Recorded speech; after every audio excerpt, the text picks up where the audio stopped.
Hey, what's up, friends? Derrick Bros. I'm on a walk and talk on my property. This is the future home, I guess it's the current home, there's just no houses built yet, of the Conscious Agora in Michoacan, Mexico, outside of Morelia, Mexico, up in the mountains. Show you guys some of the beautiful background. We're camping out here as we've been camping for the last couple of weekends. And we will continue to be camping over the next few weekends, working to get, just more familiar with the land. For those who don't know, I first visited this property in May 2020. You can actually find it on the old Conscious Resistance channel on YouTube. And speaking of YouTube, for those who, who were following me on YouTube and I got deleted in October 2020, that was right as I was starting to put out the call around the world saying, hey, remember in my third book, it's called Manifesto of the Free Humans, the third book of the Conscious Resistance trilogy. I wrote about this idea back in 2017 of an intentional community and eco-village called the Conscious Agora that would be based around permaculture and individual liberty, the non-aggression principle, as well as mindfulness, trying to live with other people who are mindful, trying to grow individually, spiritually, etc. There's a couple of old bee boxes that are from before, from the previous owners. Still have bees in them. We haven't really done anything to it yet. I mean, as you can see, it's the rainy season. It's wild here, so we got a lot of work to do. But nevertheless, we in October 2020 we said we wanted to have this community. We wanted to start building the Conscious Agora because you guys, of course, may remember that it was COVID times and all that stuff, and it was time to get shit done, and it still is time to get shit done. And at that time, there was a lot of people interested in not only coming to Mexico, because Mexico was one of the only places that had no quarantines. I'm just like walking through the wild of the land, but I'll show you guys some stuff. But there was a lot of people coming to Mexico because of the no lockdowns and no quarantines or tests, and also in Mexico because of the infrastructure or lack of infrastructure. It was pretty easy to forge PCR tests so people could travel in and out, and we were helping people do that. Well, look, let me show you guys this. There's a few cows on our property. These are not our cows. These are like one of the neighbors' cows or something, and it's because our fences are kind of falling apart.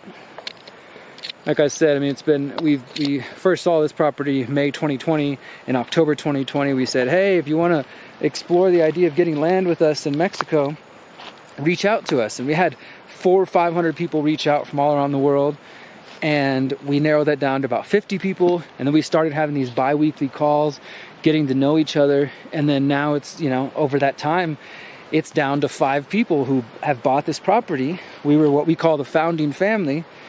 But as you might have seen in one of my recent videos, we're actually looking for new members now, and we're just starting to meet some of those people. So shout out to everybody who's been, look, here's some more cows. Everybody who's been responding and showing interest in the Conscious Agora. These cows are looking at me like I stumbled onto their land. Sorry, guys. And so we got to meet so many amazing people. And we searched far and wide across Mexico. I mean, we went to so many different properties. This was the first one we ever looked at, and it has avocado trees, pomegranates, limes, pears. I'll be honest, like, it has kind of fallen into disrepair a little bit, so it needs a lot of work. That's why we're coming to visit. It's also filled with agave, so you can, this area is called the Rut de Muscal. So if you know what tequila is, or mezcal, they're 2 different alcohols made from the same plant, the agave plant. And this area in Mexico is known for it. Let me see if you can see some of those mountains way back there, like freaking beautiful. It doesn't really do them justice from here, but mountains all around us. And so the land has a lot to offer. There's water. I'm not going to walk all the way back down there, but Miriam and I were just down there. We had a nice swim, and that's part of the property. So it's got fruit trees. It's got so much going for it, and it also, as I said, needs a lot of help and a lot of work. It's 23 acres, and wow, we got all kinds of different mushrooms. Let me show you this one. You see that little guy right there? Sorry, I've been oh look, wow, there's another one under there. I love mushrooms, guys. I really do. Of course, they can be poisonous, so you got to be careful, but these are freaking epic looking. I wouldn't eat these, but let me see if I can get a better shot of them. Look at them. I'm going to show you another really cool one in a little bit. All right, so we're out here camping. We're coming every weekend now. It's about an hour and a half, 2 hours outside the city. So we're making our trip out here.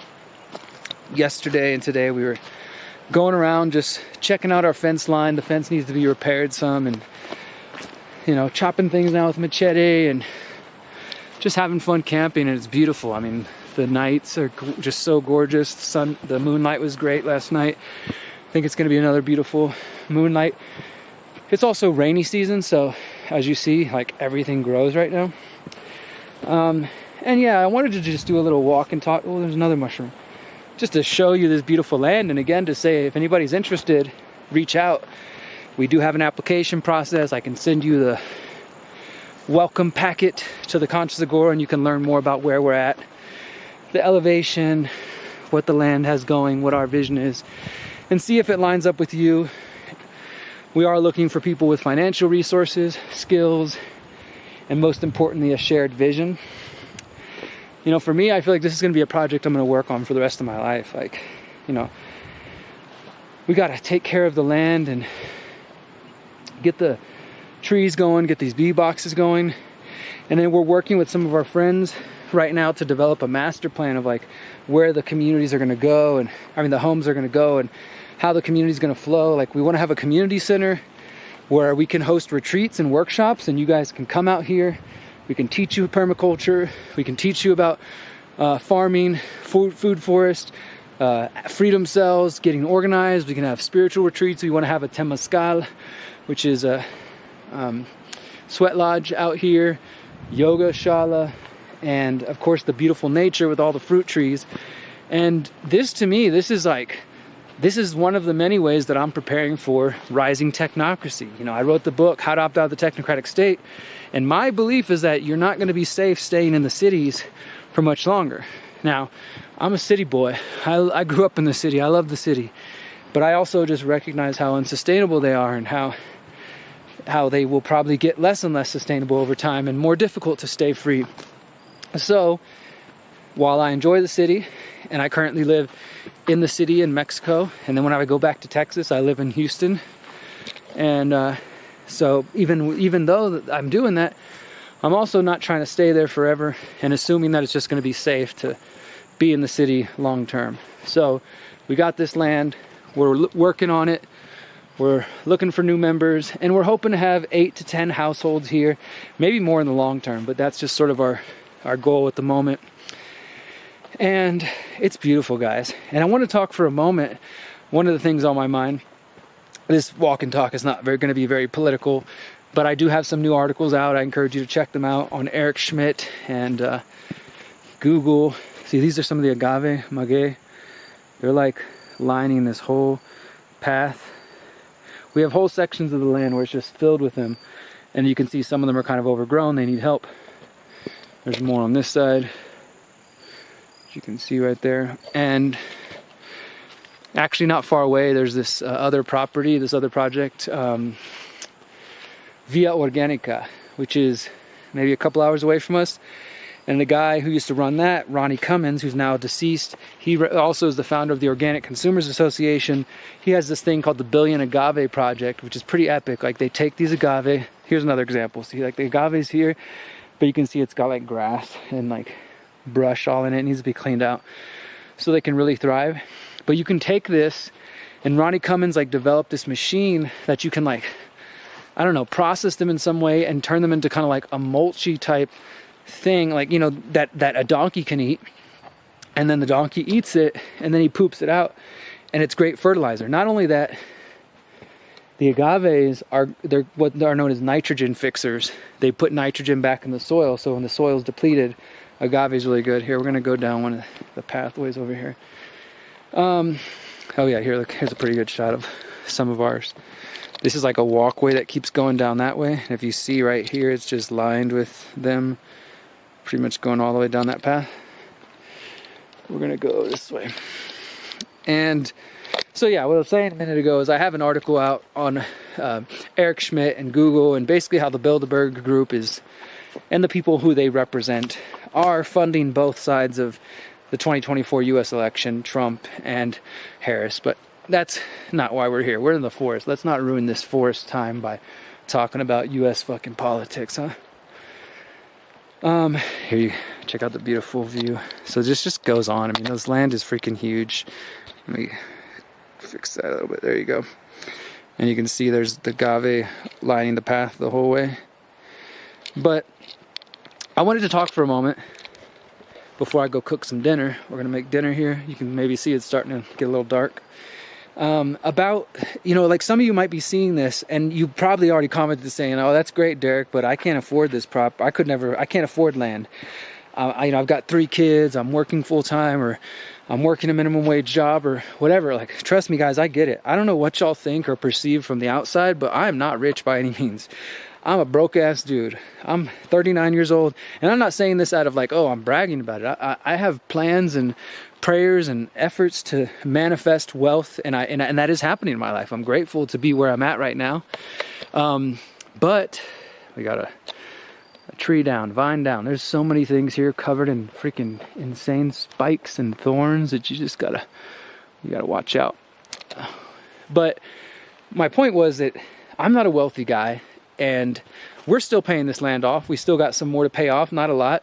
But when we first saw this land, it was 180,000 US, and Miriam and I walked in and was like, wow, this is so beautiful. It's got so much to offer, and this and that, and oh, there's water to jump in, and there's agave, and look at these beautiful woods, and all this kind of stuff. But it was just me and Miriam at the time, and we were like, well, we can't afford this, so thank you for showing us.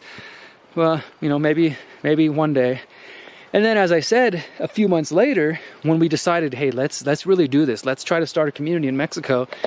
And I opened it up and I put a video out across all my channels and said, hey, if you're interested in this, come be a part. We had a lot of people reach out. And because of that, and here's the answer, community, Freedom Cells, Worldwide Freedom Community, because of the community and coming together and getting to know each other, we were eventually able to buy the land. At least, you know, we put down the first payment, and we also did some crowdfunding. So shout out to anybody out there who donated. Thank you. We raised like $22,000, I think, maybe $24,000 that went towards helping us purchase this land. And all of those people, by the way, are getting things in return. Like, you know, we're gonna build a pathway that's gonna have bricks with the different donors' names. We're gonna plant trees in certain people's names. We're gonna put meditation benches. You know, we've got plans for all that. So if you donated and you're wondering what the heck's going on with that, we're working on it, guys, and you know, stay tuned. But again, because we had community and because we came together as a group of people, everybody with different amounts of money, because in the beginning we didn't have like a requirement of like you need to have X amount of dollars to be a part of the land. We were mainly focused on like skills and vision, and obviously you need some money. So it was kind of a balance, right? Like we wanted people with skills and people with money, but we did make some exceptions for people who maybe had skills but not a lot of money. Now that has changed some. We're now focusing on people who have a little bit more money. But my point is, everything is possible with community. And I know some of you are loners. Look, trust me, I am too. I have had to become more extroverted.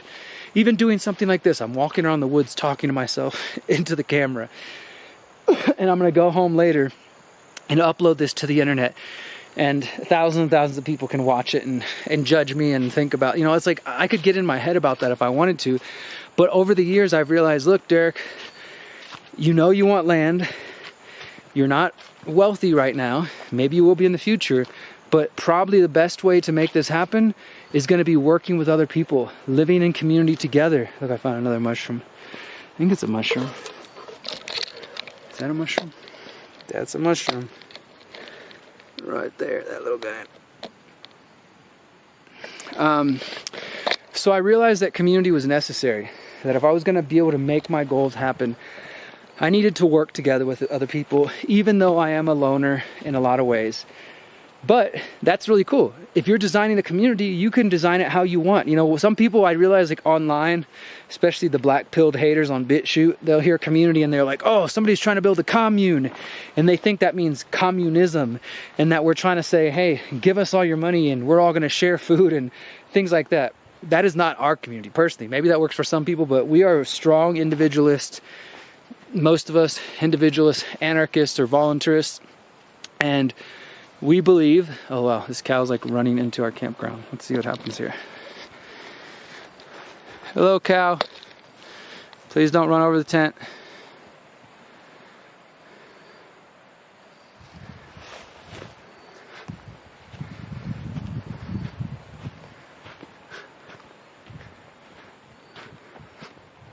You okay, baby? Yeah. Hey, Bubba. Can you get out of the camp area? There you go. All right.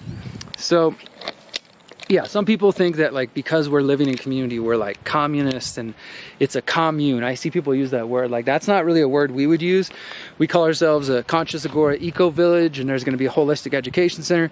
My point was, working together with other people doesn't have to mean you give up your individuality or you give up your income, or you know, you all live in the same house and share everything. That's not the kind of community that we're personally trying to build. We very much believe in individuals and the strength of us as individuals, as well as the strength of us as a community coming together. So my point is, look guys, if you do want land, even if you're not a wealthy person, because I hear some of you in the comments saying like, oh, I could never afford that, Derrick, you know, good for you, but that's never going to happen for me. But look, I don't have a lot of money either. I've got, you know, I've put $7,000 to $8,000 of my own money into this land.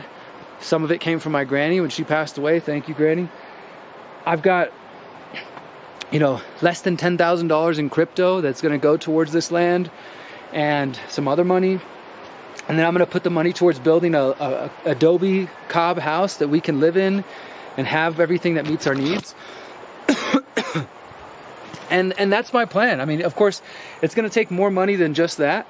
We are probably going to, you know, we're going to have a business here. We're going to do retreats, as I mentioned, and workshops, and that'll be one of the ways that we raise money.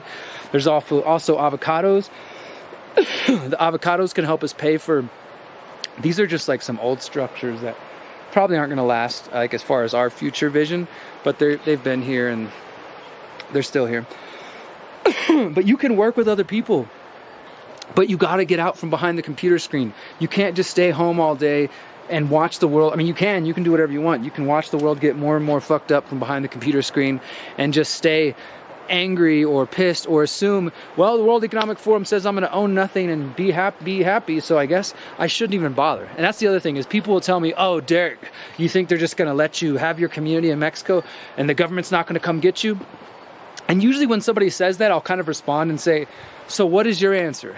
Keep voting or do nothing and just complain on the internet? Like, that's not enough for me. Sure, is it possible that we build a beautiful community here or in Texas or in Europe or in Australia or anywhere, and then one day as the world gets more tyrannical and technocratic, the government comes and says, hey, property ownership is outlawed. This is now the states and you need to hand it over or you're going to go to prison or whatever. They forcibly take it.